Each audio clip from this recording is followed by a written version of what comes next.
Mr. President, see these buildings? A lot of them in New York City you built. I do. That's called capitalism, not socialism. We have Mamdani, who is ahead in the polls here. What's your reaction? It's amazing. It's up by 20. I call him my little communist. He's my little communist mayor.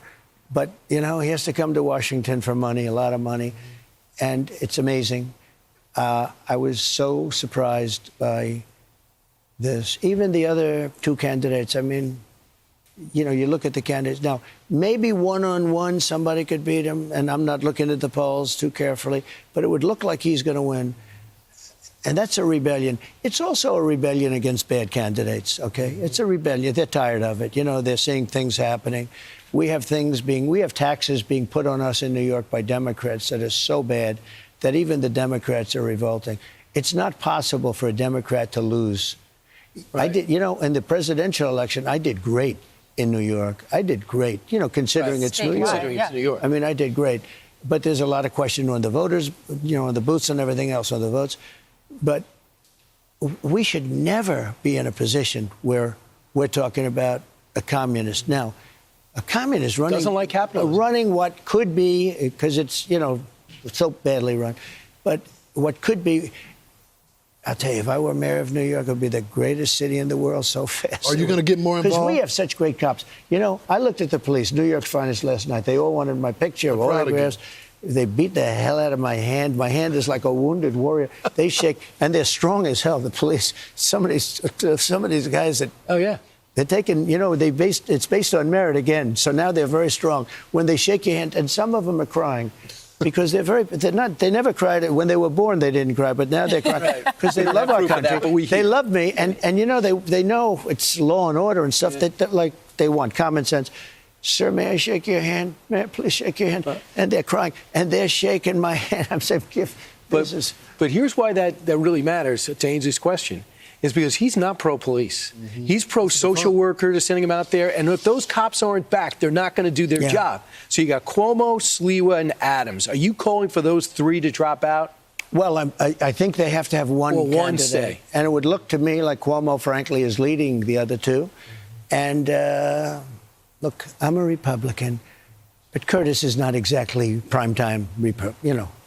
He wants cats to be in Gracie Mansion. He wants to open it up as a kid. That's the home, for those that don't know. He's a good crime fighter. The magnificent home of the mayor. It's beautiful. Gracie Mansion, to me, is like a fabled place. If you're in New York, no, we don't need to have thousands of cats. You didn't want cats to eat the rats. It looks like, look, Cuomo, you know, you have a weather person here who I happen to think is wonderful. And I just told Janice, I said, you know, you are responsible because of her level of passion about what happened with her parents-in-law was so incredible against Cuomo that really brought them down. Janice, I hope you're watching because I'm saying it with respect, but that brought Cuomo down. Her level of passion, you know, what he did with the nursing homes, it was so horrible. Yeah, but nobody had the impact that Janice Dean had. Mm-hmm. I used to watch, and she'd be doing the weather, and then she'd start talking about him. And she was very emotional about it. She definitely loved them. You know, their parents-in-law, as I understand it, but she definitely loved them. And that was brutal for Cuomo. He seems to be leading by a little bit, but he's still way behind. It almost looks like even one candidate wouldn't work. At this point, is not going to. As New York City's Democratic nominee for mayor, Zohran Mamdani lays out progressive plans on the campaign trail.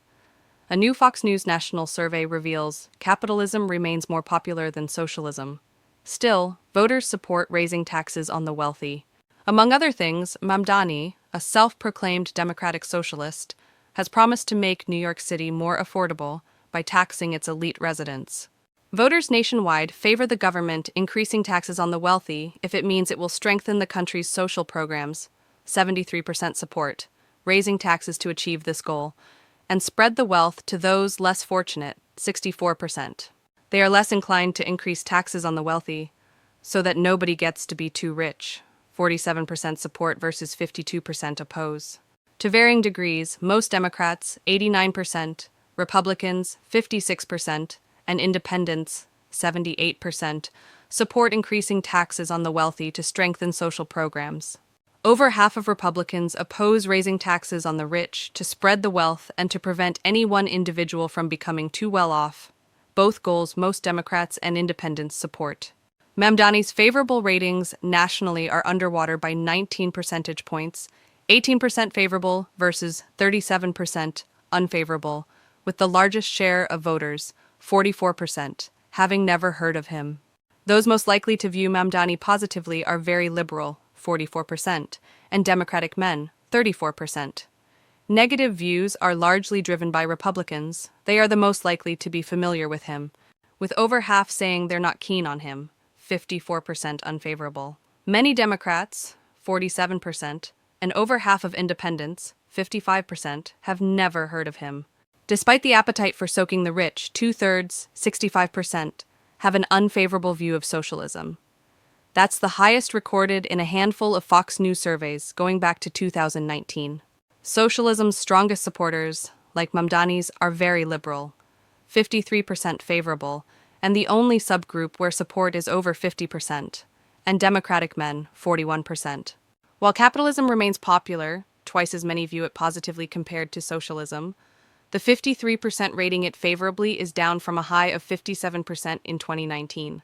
The biggest proponents of capitalism are Republican men, 80% favorable, voters ages 65 and over, 74%, those who are very conservative, 71%, and those with graduate degrees, 70%. Skepticism about capitalism is highest among independents, women, and Hispanic voters. However, each group is more likely to favor capitalism than socialism by double digits. Majorities of voters under age 30 view both socialism, 56% unfavorable, and capitalism, 61% unfavorably.